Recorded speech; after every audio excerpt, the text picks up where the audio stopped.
The applause is a bit weak. I know right after his lunch, but we did have a really satisfying and elongated tea break, so we'd like the applause to swell. And it promises to be a very interesting conversation as this panel is all about investment. Please, can we have another round of applause, please? A resounding round of applause, please. Thank you. I'm not speaking. You didn't clap enough.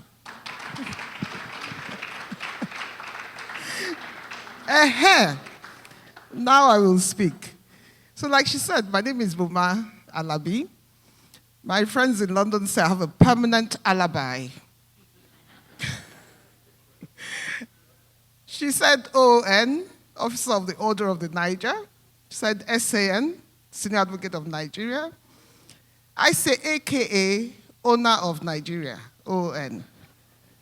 Because we all are owners of Nigeria. That's why we're sitting in this room. We're all stakeholders.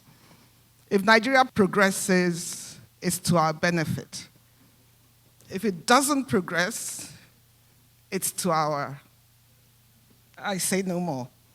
So actually, I was supposed to be a panelist to begin with.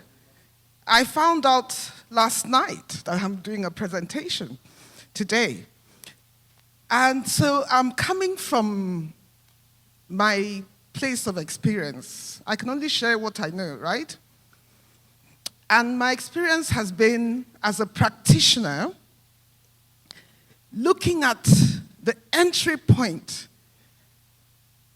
for investors before they even get to this licensing conversation. And so that's where I'm going to be coming from in this short presentation. So I started my practice in England, spent 20 plus years working in London, and then returned to Nigeria to start afresh. So you can imagine that most of my clients were referred by my friends and colleagues from the other jurisdiction who literally know no other lawyer in Africa. Oh, Boma is in Africa. General Counsel, you're thinking of investing in Africa. We are looking at Africa. Africa, by the way, is a country. You're looking at Africa. Who do we know in Africa? Boma is in Africa. So there's a possible investment going to Namibia. Boma is in Africa. They're going to Botswana. Boma is in Africa.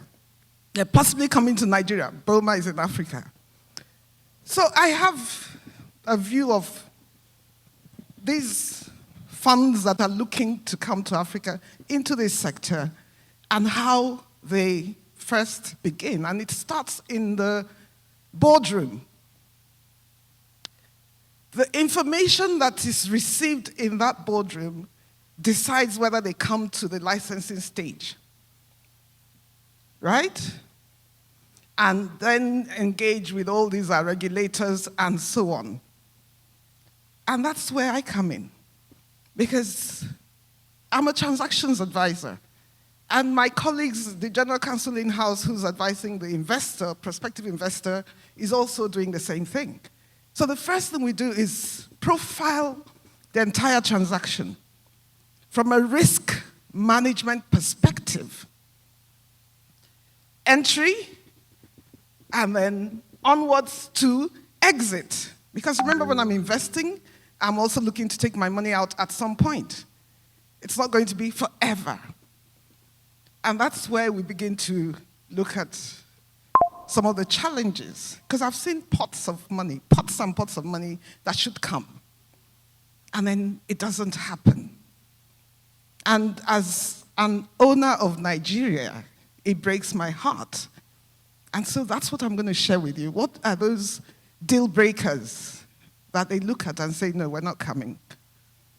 One of the biggest is dispute resolution. Commercial dispute resolution. I wish Charles was here, because he doesn't understand, I'm sure he does, I'm sorry, how important his ADR mechanisms are for investment decisions. Commercial courts, I have seen investors look at West Africa and decide, okay, even though we're going to be dealing with Nigeria, we're going to set up in Accra because of dispute resolution. So we have to deal with that in order to ensure that they get past the boardroom to begin to even engage about licensing for whatever it is they want to look at. And by the way, this is not negative. We're doing extremely well. We're moving in the absolute right direction. I mean, when I first came home, I was involved with I'm not going to reveal anything that's confidential. So this was in the papers at the time. If you were here, you would have seen me on TV. When Gazprom came and Yar'Adua was our president, and we're trying to get them to invest and so on after the meeting with Yar'Adua and Medvedev in Davos. So I was sitting in that room. I was very much a part of all of it. We've come a long way from there to where we are now. Because then there was the threat of we're going to change our laws, and therefore we can't even decide whether we're going to invest or not until we have certainty as to what laws are we investing under. That's happened. And in the past few years, Shell, for instance, they've just changed their country head. In the past couple of years or so, over 27 billion has been committed, USD. That wouldn't have happened 5 years ago. So positive things are happening. I'm just saying, additional to the positive things, what else could we be looking at to make things happen even faster and better? So that's the perspective I'm coming from. So dispute resolution is one, exit is another.